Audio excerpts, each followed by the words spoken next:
তা এই যে রাখি বাঁধা, এই রাখি প্রথম শাস্ত্র অনুযায়ী কে কাকে বেঁধেছিল, কে প্রথম রাখি পড়েছিল?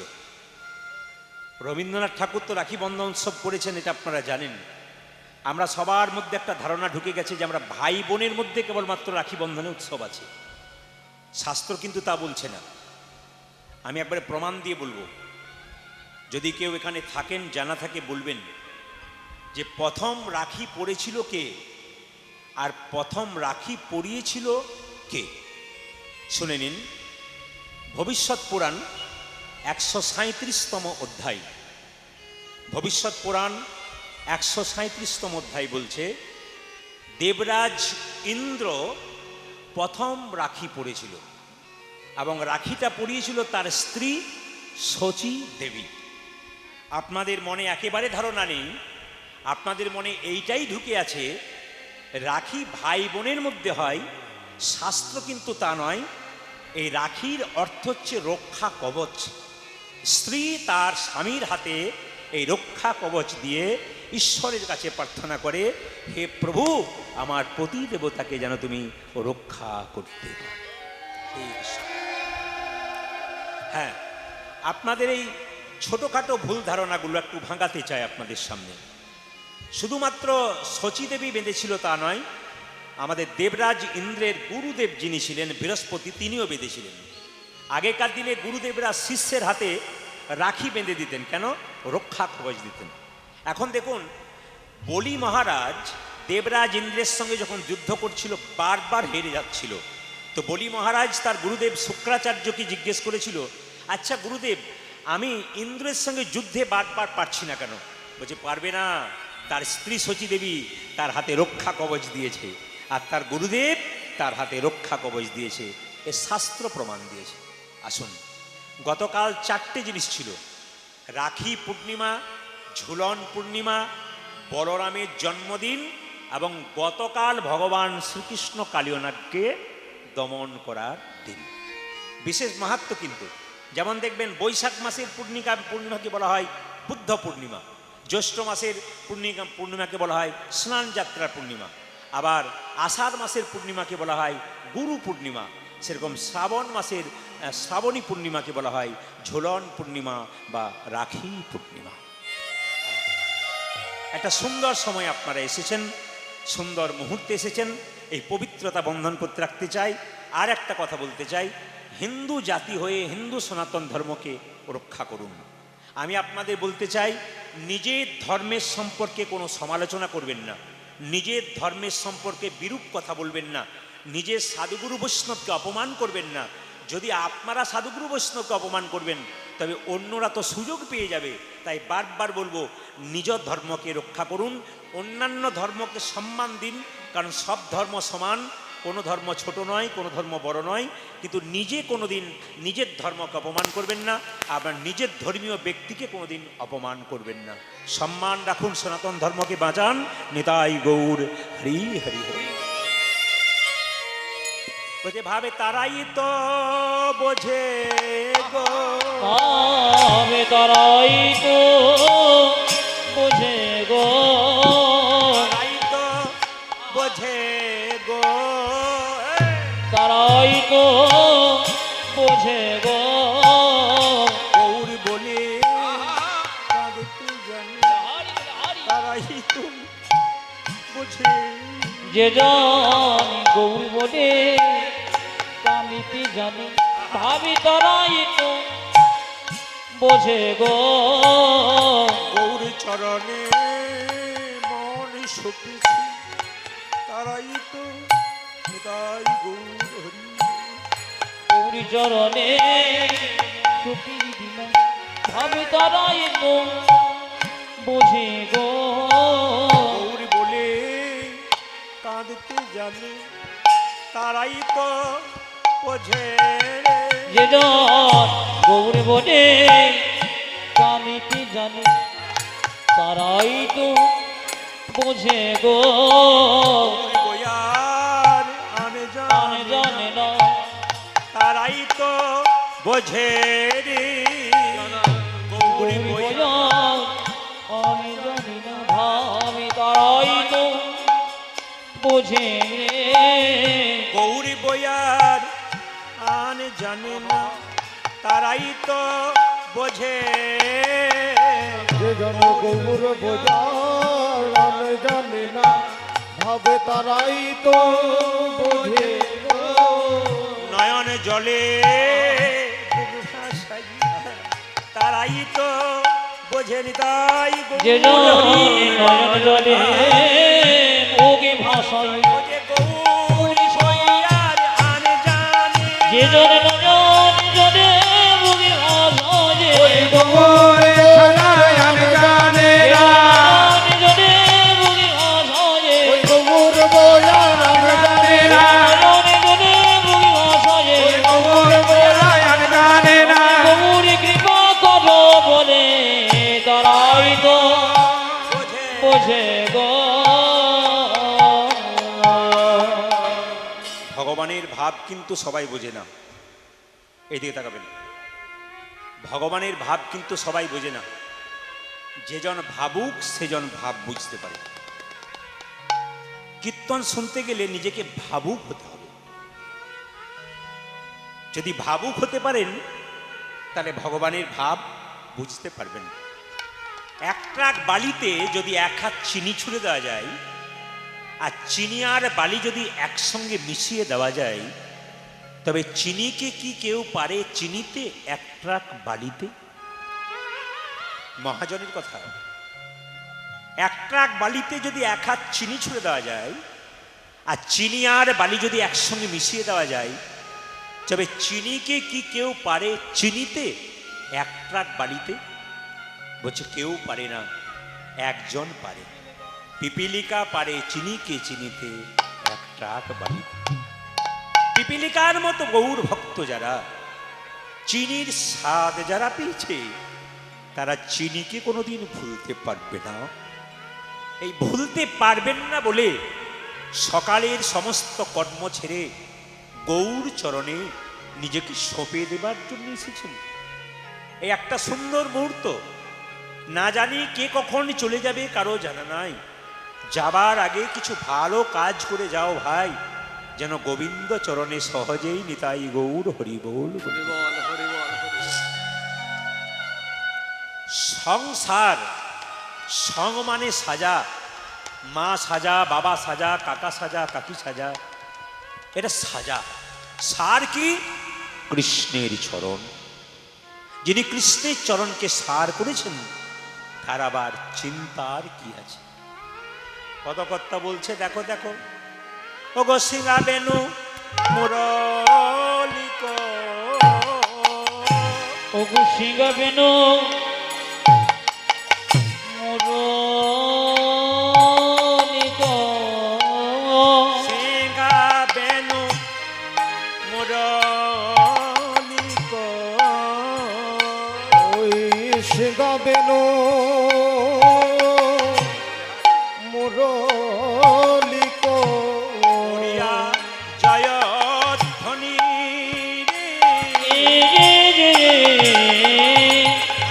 ও গো সিংহা বেনু মুরলিক, সিংহা বেনু মুরলিক,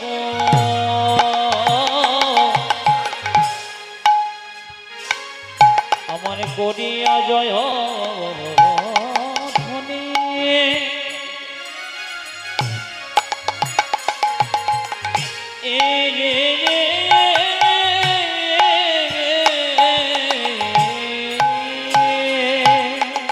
হই হই ও গো হই হই হই ও যে হই রবে গোরা বলি গোর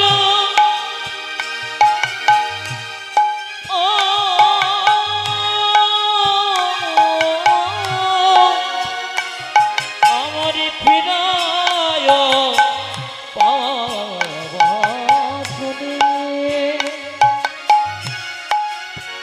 আমার গোর গোরা হই হই হই হই বলি গোর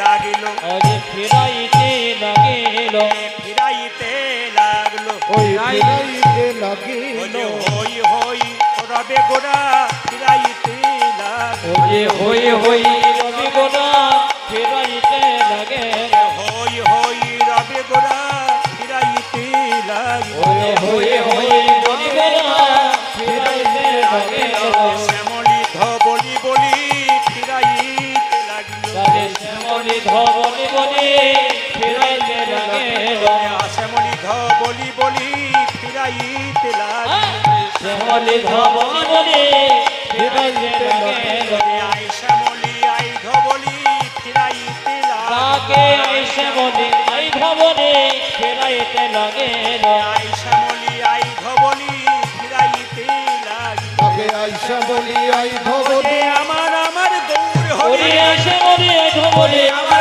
গৌর হরি হরি আই শ্যামলি আই ধবলি আমার গৌর হরি আই শ্যামলি আই ধবলি আমার গৌর তাকে আই শ্যামলি আই ধবলি আজ ফিরাইতে লাগিল ও যে হই হই বলি গোরা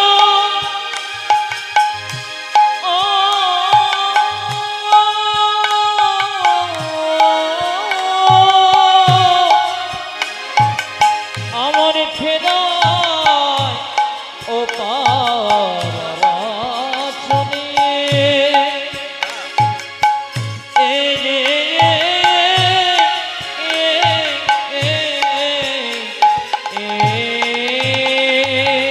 ফিরায় পাচনি ফিরায় আমরা সবাই কৃষ্ণ মন্ত্রে দীক্ষিত হয়েছি কিন্তু ভগবান শ্রীকৃষ্ণ কোন মন্ত্রে দীক্ষিত হয়েছে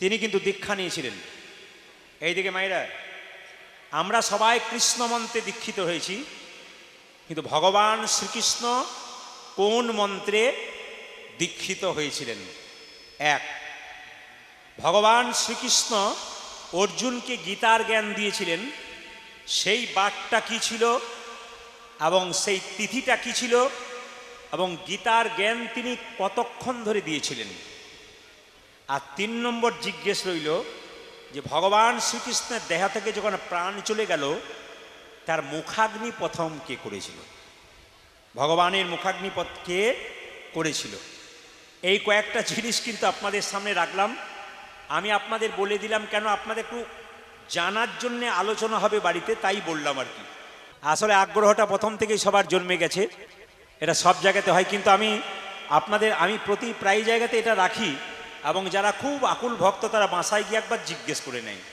কারণ সবার মধ্যে তো নয় হ্যাঁ ঠিক আছে আমি শেষে দেখছি কি করা যায় এখন একটু ভাবুন হ্যাঁ ভাববার সময় দিই হুট করে বলে দিলে সব চলে গেল আর কি প্রেম সে বলো নিতাই গৌর হরি হরি হরি হরি আচ্ছা মহাপ্রভুর সঙ্গে কে কে যাচ্ছে সবাই মিলে একটা উলুধ্বনি দিন নিতাই গৌর হরি হরি হরি রামায় মায়েরা সবাই মিলে ওগো রামায় সুন্দরানন্দ ওগো রামায় সুন্দরানন্দ রামায় সুন্দরানন্দ ওগো রামায় সুন্দরানন্দ সঙ্গে নিত্যানন্দ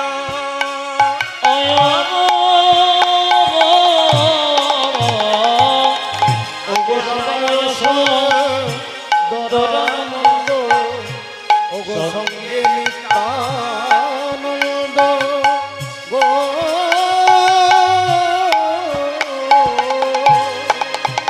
আপনার গানের মাধ্যমে পদাবলীর মাধ্যমে বুঝবেন কে কে মহাপ্রভুর সঙ্গে যাচ্ছে রামায় সুন্দরানন্দ ওগো রামায় সুন্দরানন্দ সঙ্গে নিত্যানন্দ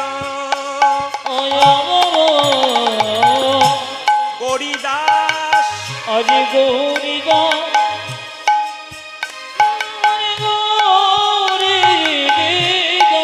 মায়েরা হ্যাঁ এইটা ব্যাখ্যা করবার আগে বলে রাখি যে যেখানে বসে আছেন হরে কৃষ্ণ যে যেখানে বসে আছেন আমি দেখবেন গৌরচন্দ্রিকাতে একটু গুরুর কথা বলি তা গুরুর কথা ইউটিউবের মাধ্যমে আপনারা অনেক শুনেছেন।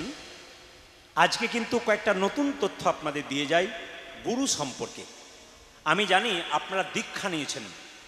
দেখুন, দীক্ষা না নেওয়া পর্যন্ত আপনি মন্দিরে প্রণাম করতে পারবেন, আপনি মন্দিরে বসে ভগবানের নাম জপ করতে পারবেন, কিন্তু দীক্ষা না নিলে ভগবানের ভোগ দিতে পারবেন না।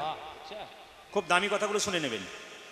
আপনি দীক্ষা না নেওয়া পর্যন্ত নাম শুনতে পারেন, আপনি মন্দিরে যেতে পারেন, কিন্তু ভগবানকে যে ভোগ দেবেন এ অধিকার কিন্তু আপনাকে কেউ দেবে না, একমাত্র শ্রী গুরুদেব দেবে। কথাগুলো জানবেন, খুব দামি কথা। আপনি কীর্তন শুনবেন, 3 ঘন্টা 4 ঘন্টা বসবেন, আপনি যাবার সময় হিসাব করে যাবেন আমি যে এতক্ষণ বসলাম আমি কি কি পেলাম। কারণ করিমপুর যেখানে আমি যাই আমার ঘরের মতো হয়ে গেছে। এনারা সবাই এসেছেন, মাস্টারমশাই এসেছেন, অনেক ভক্তগণ এসেছেন, যারা আমার খুব কি বলবো খুব ভালোবাসার মানুষ। প্রতিটা জায়গাতে সন্ধ্যাবেলায় কীর্তন আরম্ভ হলেও এনাদের অসুবিধা হলো 1 ঘন্টার জন্য দেখা করতে চাই। একটা ভালোবাসার সম্পর্ক আছে, সেই জায়গাতে আমি এসেছি। আসুন, সবার কাছে নিবেদন রইল, মায়েরা এই যে আপনি ভোগ দেবেন, এই ভোগ দেওয়ার মন্ত্র কিন্তু আছে। এই মন্ত্রটা একমাত্র আপনাকে গুরুদেব শেখাবে। আপনি যে আচমন করবেন, আচমন কিভাবে করবেন সেটা একমাত্র গুরুদেব শেখাবে। দেখুন, আমি যখন গতকালকে রাত্রিবেলা আসছিলাম, ওইখানে বাঁশের খুঁটিতে একটা বাচ্চা খুব বনবন বনবন করে ঘুরছে। ওর মা খালি চিৎকার করছে, পড়ে যাবি পড়ে যাবি, চলে আয়। ছেলে কিন্তু বাঁশকে ধরে বনবন বনবন করে ঘুরছে। ছেলে কিন্তু পড়ছে না। কেন পড়ছে না? ও বাঁশের খুঁটিটাকে আশ্রয় করেছে, ওর পড়ার ভয় কিন্তু থাকবে না। বাঁশের খুঁটিকে যতক্ষণ টেনে ধরে থাকবে ততক্ষণ পড়বার ভয় থাকবে না। ও বাঁশের খুঁটিকে ছেড়ে দিলেই পড়বার ভয় থাকবে। তাই যদি সংসারের মধ্যে গুরুচরণকেও ধরতে পারে তার আর ভয় থাকার কোনো কারণ। হ্যাঁ, আপনি পূজা করুন, আপনি যাগযজ্ঞ করুন, আপনি হোম করুন, আপনি কৃষ্ণের কৃপা পাবেন, অবশ্যই পাবেন। কিন্তু কৃষ্ণ বলছে পূজা করো, পাঠ করো, হোম করো, যোগ করো, তার চাইতে আর একটা জিনিস করলে তুমি আমি তোমার প্রতি অনেক প্রসন্ন হব। কিসে? যদি গুরু সেবা করতে পারো। আমি প্রমাণ দেব আপনাদের। ভগবান শ্রীকৃষ্ণ শ্রীমদ্ ভাগবত গীতার 80তম অধ্যায় 34 নম্বর শ্লোক। ভালো করে শুনবেন কথাগুলো। আমি আগে বললাম প্রত্যেকটি কথা রেফারেন্স দিয়ে বলবো, আপনারা খুঁজে নেবেন, কারণ ইউটিউব হচ্ছে, ক্যামেরা হচ্ছে, এ শুধুমাত্র আপনারা শুনবেন তা নয়। এ গান একটা ছাড়ার পর থেকে এমন এমন হয় যে 10 লাখ 12 লাখ 15 লাখ মানুষ এ কীর্তন শোনে। সুতরাং আমাকে রেফারেন্স দিয়ে বলতে হবে যাতে প্রমাণটা ঠিক থাকে। কি বললাম? ভগবান শ্রীকৃষ্ণ শ্রীমদ্ ভাগবত গীতার 80তম অধ্যায় 34তম অধ্যায়ে বলেছেন, 34তম শ্লোকে বলেছেন যে যে আমার পূজা করে সে আমার ভক্ত, যে আমার হোম করে যজ্ঞ করে সে আমার ভক্ত, কিন্তু সে আমার আরো বড় ভক্ত যদি গুরুর প্রতি সে প্রসন্ন, গুরু ভক্তি রাখতে। এই জন্য আমি আপনাদের বলবো গুরু ভক্তি রাখবেন এবং গুরু জীবনে করবেন, কিন্তু পাকা গুরু করবেন। অজ্ঞান তিমিরান্ধস্য জ্ঞানাঞ্জন শলাকয়া। আমরা মুখে বলি, মানে কি? মানে আমাদের ভেতরে যে অজ্ঞানতার অন্ধকার আছে, গুরুদেব জ্ঞানের শলকা দিয়ে সেই অজ্ঞানতার অন্ধকার দূর করে দেয়। কত সুন্দর মানে আছে দেখুন, বলে দিই কিন্তু মানে বুঝি না। অজ্ঞান তিমিরান্ধস্য, আমার ভেতরে যে অজ্ঞানতার অন্ধকার আছে, গুরুদেব জ্ঞানের শলকা জ্বালিয়ে আমার ভেতরের অজ্ঞানতার অন্ধকার দূর করে দেয়। কিন্তু রামকৃষ্ণদেব বলল যাকে তাকে গুরু করা যাবে না, গুরু যাতে জ্ঞানী হয়। কারণ আপনার ভেতরে অজ্ঞানতার অন্ধকার দূর করতে গেলে গুরুকে তো জ্ঞানী হতে হবে। যে গুরু শাস্ত্রজ্ঞ তার কাছে বসলে লাভ আছে। কেন? আপনার শরীরে যদি রোগ হয়েছে আপনি ভালো ডাক্তারের কাছে যাবেন, চিকিৎসা করে রোগ সারাবে। যিনি ভালো ডাক্তার তিনি পড়াশুনো করেছেন বলেই ভালো ডাক্তার হয়েছেন। যিনি গুরু হবেন তাকে অনেক শাস্ত্র পড়তে হবে। তবে আপনার মনের ভেতরে যে রোগ, আপনার মনের যে দুঃখ সংসারে, এই দুঃখ দূর করতে পারে শ্রী গুরুদেব, তার জ্ঞানের দরকার আছে। ভগবান মহাপ্রভু নিজের মুখেই বলেছেন, কিবা বিপ্র কিবা শূদ্র নাসিক জ্ঞানে নয়, কৃষ্ণ তত্ত্ববেত্তা যেই সেই গুরু হয়। শুধুমাত্র কি ভাবছেন যে ব্রাহ্মণ গুরু হবে, শূদ্র গুরু হবে? না না, গুরু যে কেউ হতে পারে। মহাপ্রভু বলেছেন, যার মধ্যে শাস্ত্র জ্ঞান আছে, যার মধ্যে তত্ত্ব জ্ঞান আছে, তাকে যদি গুরু করতে পারেন, আপনি সময়ে সময়ে প্রশ্ন করলে উনি উত্তর দেবেন। এমন তো নয় যে সব প্রশ্নের উত্তর গুরু দিতে পারবেন, কিন্তু যদি কোনোটা না দিতে পারে, খুঁজে বের করবার চেষ্টা করবেন যাতে আপনার প্রশ্নের উত্তরটা তিনি দিতে পারেন। এই জন্য শাস্ত্রজ্ঞ গুরুর দরকার আছে। আমি আপনাদের যে যেখানে বসে আছেন একটু মন দিয়ে শুনে নিন। পাহাড় থেকে আমি গত কয়েকদিন আগে, অনেকে ফেসবুকের মাধ্যমে দেখেছেন, আমি বদ্রীনাথ গিয়েছিলাম, আমি কেদারনাথ গিয়েছিলাম, আমি গিয়েছিলাম আপনার, হ্যাঁ হরে কৃষ্ণ, আমি গিয়েছিলাম হরিদ্বার, ঋষিকেশ। তো হঠাৎ যখন বদ্রীনাথ যাচ্ছি তখন পাহাড় থেকে বিরাট একটা স্রোত নেমে এলো। 4 ঘন্টা গাড়ি দাঁড়িয়ে গেল। পাহাড় থেকে জল আসছে, প্রচুর জল নেমে আসছে। দেখুন, এত জল নামছে ওপর থেকে, ছোট ছোট মাছগুলো কিন্তু কিলবিল করতে করতে ওপরে উঠে যাচ্ছে।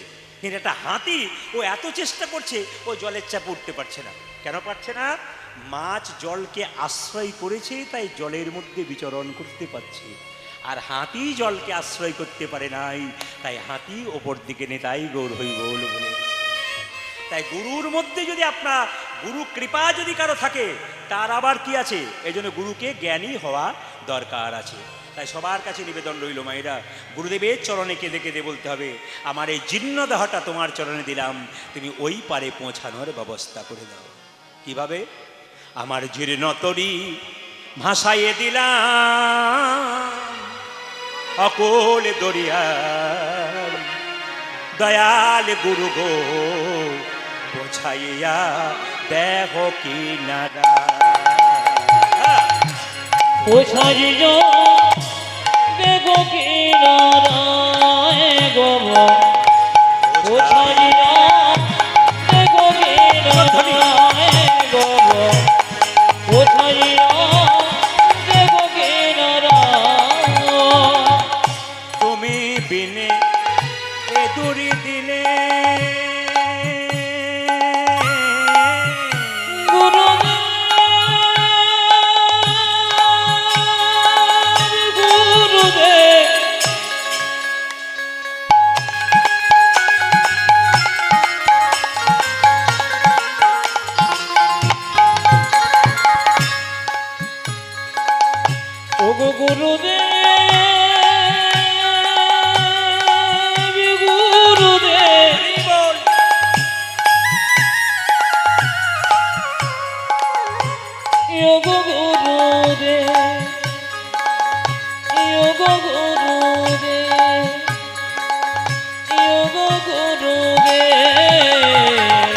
তুমি বিনে এ দুর্দিনে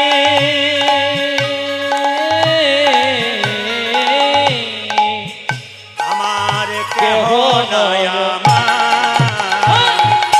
পোছাইল দেখো কি নারায় গো, পোছাইল দেখো কি নারায় গো, পোছাইল দেখো কি নারায়।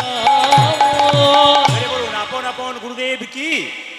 আরে জোরে বলবেন, আপন আপন গুরুদেব কি? আপনারা জয় বলছেন না ভয় বলছেন বুঝতে পারছি না। জোরে বলবেন, রাধা রানী কি?